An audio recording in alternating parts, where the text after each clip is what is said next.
Assalamualaikum warahmatullahi wabarakatuh. Alhamdulillah, alhamdulillahi rabbil alamin, wassalatu wassalamu ala ashrafil anbiya'i wal mursalin, nabiyyina Muhammadin wa ala alihi wa sahbihi wa man tabi'ahum bi ihsanin ila yaumiddin. Amma ba'du. Sahabat CBA kaum muslimin yang dirahmati Allah subhanahu wa ta'ala, segala puji bagi Allah yang telah memberikan kepada kita begitu banyak nikmat-nikmatnya. Yang terbesar dari nikmat-nikmat yang Allah subhanahu wa ta'ala berikan kepada kita adalah nikmat Islam dan nikmat iman. Dan Allah subhanahu wa ta'ala juga memberikan kepada kita nikmat berupa kesehatan, sehingga kita masih diberikan oleh Allah Subhanahu wa taala kemauan dan kemampuan untuk mempelajari bahasa Arab. Dan alhamdulillah kita sudah menyelesaikan pelajaran yang ke-22. Itu artinya adalah bahwa tinggal tersisa satu pelajaran lagi dari buku kita ini, yaitu buku atau kitab Durusul Lughatil Arabiyyah. Di pelajaran sebelumnya, yaitu pelajaran yang ke-22, kita sudah diberikan apa-apa saja, kelompok-kelompok apa saja yang termasuk di dalam isim ghairu munsharif, yaitu isim ataupun kata benda yang tidak boleh tanwin. Nah, di pelajaran yang ke-23 ini masih terkait dengan isim ghairu munsharif. Nah, di pelajaran yang ke-23 kita akan mempelajari bagaimana keadaan isim ghairu munsharif ketika dia dalam keadaan majrur. Nah, perlu diingat bahwasanya suatu isim atau suatu kata benda dia dalam keadaan majrur, ya, dalam keadaan majrur jika dia berada pada dua kondisi. Yang pertama adalah ketika dia didahului dengan huruf jar, ya, ketika didahului dengan huruf jar. Semisal adalah kata baitun didahului dengan huruf jar, misalnya min, ya, menjadi tadinya al baitu misalnya ditambahkan min menjadi minal baiti. Nah, ini dalam keadaan majrur, tanda majrurnya adalah dengan kasrah, ya, minal baiti. Nah, ini keadaan pertama kapan suatu isim dia dalam keadaan majrur, yaitu ketika didahului dengan huruf jar. Kemudian yang kedua adalah ketika isim, ya, berada pada posisi mudhafun ilaihi. Ya, ketika suatu isim dia terdapat atau berada pada posisi mudhafun ilaihi, maka dia pun dalam keadaan majrur. Contohnya misalnya adalah tadinya Muhammadun, nah, ketika kita jadikan dia mudhafun ilaihi, misalnya menjadi kitabu Muhammadin, kitab miliknya Muhammad, kitabnya Muhammad. Nah, kata Muhammad di situ posisinya dalam keadaan majrur, kitabu Muhammadin. Ya, Muhammadin berada pada posisi mudhafun ilaihi sehingga dia keadaannya menjadi majrur, dan tanda majrurnya adalah dengan kasrah, Muhammadin. Nah, ini dua, ya. Jadi kapan suatu isim dia dalam keadaan majrur, ya, yaitu dia dalam keadaan majrur dipengaruhi hanya dalam dua keadaan tadi, ya, dalam dua perkara tadi, ya. Apakah dia didahului dengan huruf jar atau dia dalam keadaan mudhafun ilaih. Jadi hanya ada dua sebab. Hanya ada dua sebab kapan suatu isim dia dalam keadaan majrur, ya. Saya ulangi, ya.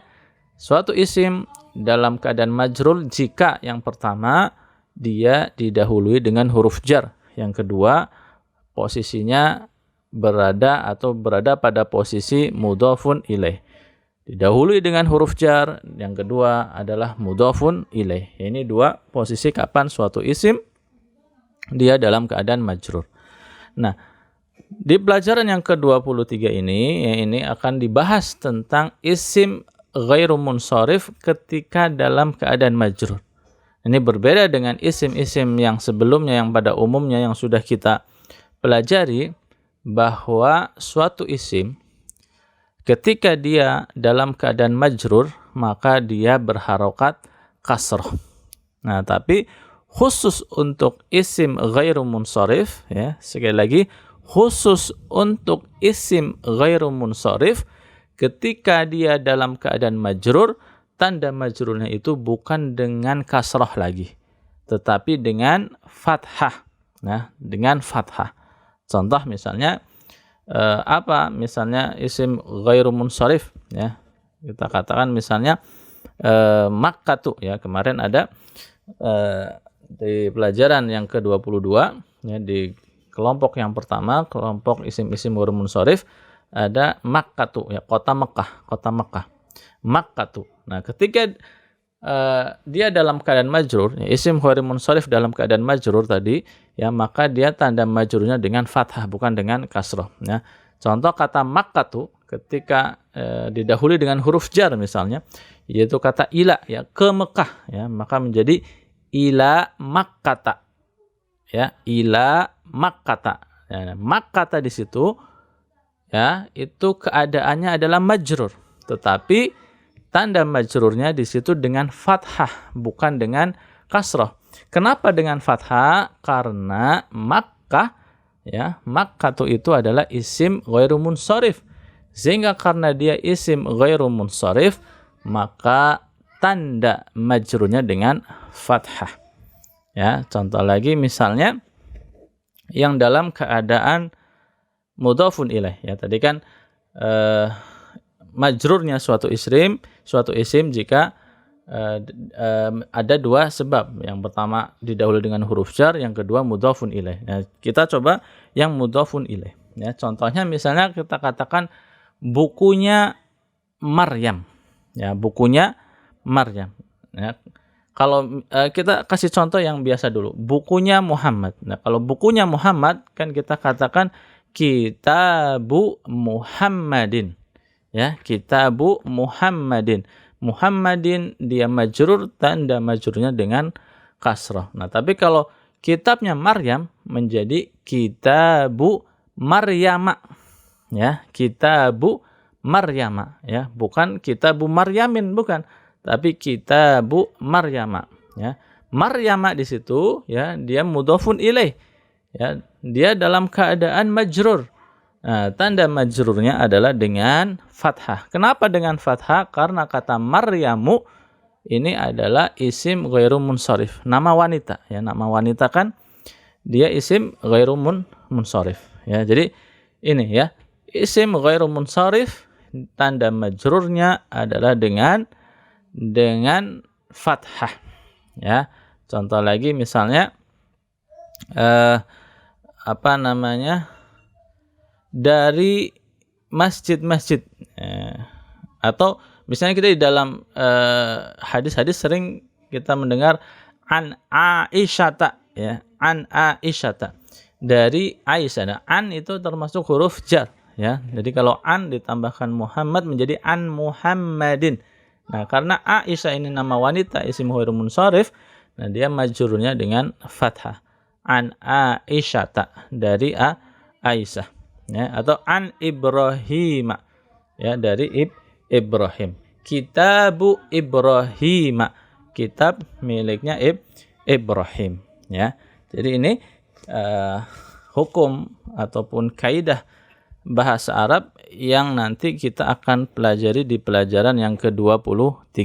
Nah, sengaja kita berikan kaidah hukum ini terlebih dahulu, sehingga ketika nanti kita membaca teks-teks di dalam pelajaran yang ke-23 maupun latihan-latihan yang ada, kita sudah memahami terlebih dahulu kaidahnya, ya. Sekali lagi ana simpulkan bahwa suatu isim dia dalam keadaan majrur jika dipengaruhi oleh dua sebab. Sebab yang pertama adalah didahului dengan huruf jar, dan sebab yang kedua adalah ketika posisinya sebagai mudhafun ilaih. Dan tanda majrur secara asalnya itu adalah kasrah. Kecuali isim ghairu munsharif, maka dia tanda majrurnya dengan fathah. Ya, tanda majrur daripada isim ghairu munsharif itu dengan fathah. Ya, demikian materi pendahuluan dari pelajaran yang ke-23. Mudah-mudahan bisa dipahami, dan insyaallah ya kita akan lebih menguatkan pemahaman kita terkait dengan materi kita ini ketika kita masuk dalam pembahasan pelajaran yang ke-23. Ya, demikian apa yang bisa kita sampaikan pada kesempatan kali ini. Mudah-mudahan bisa dipahami ya. Subhanakallahumma wa bihamdik asyhadu an la ilaha illa anta astaghfiruka wa atubu ilaik. Wassalamualaikum warahmatullahi wabarakatuh.